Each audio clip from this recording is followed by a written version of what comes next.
Le bon fils. Alors que Bobby jouait à la ferme, il devait avoir environ 6 ans, il trébucha et tomba dans le vieux puits d'eau sec qui était abandonné depuis des années.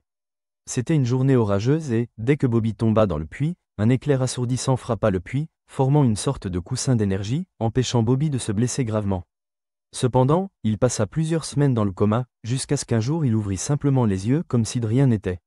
Voici l'histoire de la famille Robinson, située dans la campagne rurale de l'Amérique des années 1930, dans un petit village agricole près de Springfield, dans l'Illinois.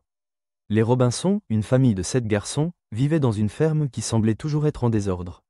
Les garçons se battaient sans cesse, faisaient des bêtises et se mettaient dans des ennuis. Sauf Robert. Robert, ou Bobby comme l'appelait sa famille, était différent. Il était le 3e plus vieux des frères Robinson, une sorte d'âme douce au milieu de tout ce chaos. Il a toujours été le frère gentil, le plus amical, qui tentait de maintenir la paix, même lorsque le monde autour de lui semblait vouloir semer la discorde. On le voyait souvent errer dans la ferme, rêver éveillé ou jouer avec les animaux, cherchant à échapper aux incessantes disputes qui marquaient la vie de ses frères. Les Robinson étaient des ennemis jurés de leurs voisins, les Smith, une famille dont l'inimitié envers les Robinson perdurait depuis des générations. La cause de cette haine n'était jamais très claire. Ce fut un après-midi chaud d'été que Bobby se retrouva pris au cœur de l'un de ces conflits familiaux amers, un conflit qui allait changer sa vie, et le destin de sa famille, pour toujours. Les 2 frères aînés, Thomas et Robert, étaient allés au village passer l'après-midi au magasin général local. Ils achetaient des sodas, discutaient avec les autres garçons du village et profitaient de la chaleur d'un après-midi d'été. Tout semblait tranquille, mais cet après-midi-là, le calme fut brisé. 4 des garçons Smith, grands et costauds adolescents, apparurent soudainement. Ils tendirent une embuscade à Thomas, qui n'était pas assez grand pour se défendre. Ce qui avait commencé comme une simple dispute verbale se transforma rapidement en une violente bagarre. Avant que Bobby ne puisse comprendre ce qui se passait, la situation devint mortelle. L'un des garçons Smith, dans un accès de rage, sortit un couteau et poignarda Thomas. Il n'avait que 10 ans, mais cela n'importait pas. En quelques instants, Thomas était étendu sur le sol, sans vie. Les Smiths s'enfuirent, le laissant là comme un animal mort. Bobby, fou de rage et de terreur, courut chez lui, désespéré de raconter à sa famille. Il entra en courant dans la maison, hurlant, la voix tremblante de peur. « Tommy est mort !» cria-t-il. Son père et ses frères ne perdirent pas de temps. Ils attrapèrent leurs manteaux et coururent vers le village, laissant Bobby seul à la maison. Seul à la maison, avec sa culpabilité. La vision de son frère allongé par terre, froid et sans vie, hantait Bobby.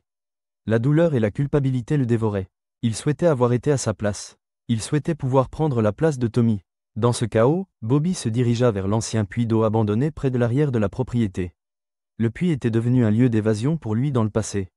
Il était déjà tombé là lorsqu'il était plus jeune, quelque chose d'étrange s'était produit ce jour-là. Lorsqu'il était tombé, un éclair frappa le puits. L'éclair, d'une force démesurée, amortit sa chute, l'empêchant de se blesser. Il ne comprenait toujours pas maintenant. C'était la seule chose dans sa vie qu'il avait senti hors de son contrôle, quelque chose qu'il sentait connecté à une force supérieure. Alors Bobby se dirigea vers le puits ce jour-là. Il se tint au bord et regarda en bas, contemplant la fin. Avec le cœur lourd, il murmura les mots qui le tourmentaient. « J'aimerais que ce soit moi. » Et dès que ces mots quittèrent ses lèvres, un éclair violent frappa de nouveau le puits. Pendant ce temps, de retour au village, la famille de Bobby découvrit que Thomas avait survécu. Il était meurtri et battu, sans blessure par arme blanche, vivant. Confus et soulagé, la famille de Bobby ramena Thomas à la maison, sans se soucier de la disparition de Bobby. Ils pensaient qu'il mentait, mais lorsqu'ils revinrent à la maison, ils trouvèrent Bobby dans le jardin, couvert de sang et au bord de la mort.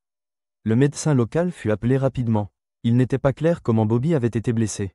Il n'était pas près de la bagarre. Sa famille, cherchant à comprendre ce qui s'était passé, n'avait pas de réponse.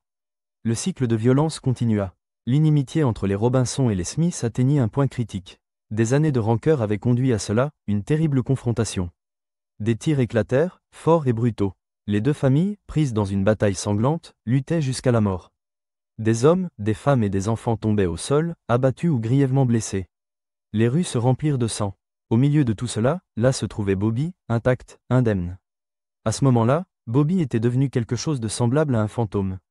Il n'était plus l'enfant innocent, Bobby était devenu un symbole de sacrifice. Il courut de retour vers le puits, espérant que ce serait la dernière fois. La destruction autour de lui, les tirs, les cris, tout cela semblait désespéré. Mais Bobby prononça à nouveau les mêmes mots. « J'aimerais que ce soit moi. » Dès que ces mots quittèrent ses lèvres, la tempête au-dessus répondit. Un énorme éclair descendit du ciel, et Bobby tomba au sol encore une fois. Mais cette fois, quelque chose de bizarre se produisit. Toutes les personnes tombées, qui étaient mortes lors de cette terrible bataille, commencèrent à se relever. Elles se levèrent, leurs blessures guéries. L'éclair zébra de nouveau l'air, et Bobby fut enveloppé dans un éclat de lumière brillante. Il fut élevé dans le ciel, emporté vers le cœur de la tempête. Puis, aussi soudainement que tout avait commencé, tout se termina. Les années passèrent, et l'inimitié entre les Robinson et les Smith se dissipa finalement. La haine qui avait consumé les deux familles pendant des générations s'évapora avec le sacrifice de Bobby. Ils comprirent enfin combien la violence avait été inutile. Les habitants du village parleraient de ce jour pendant des années. Tommy, le frère aîné de Bobby, vivrait jusqu'à 87 ans. Dans ces dernières années, Tommy s'assit sur son porche, son esprit rempli de souvenirs. La famille était déjà partie. Un jour, Tommy commença à raconter son histoire aux enfants du village. Sa voix était rugueuse. Bobby ne méritait pas ce qui lui est arrivé. Aucun de nous ne le méritait. Alors que la tempête grondait au loin, Tommy se sentit en paix.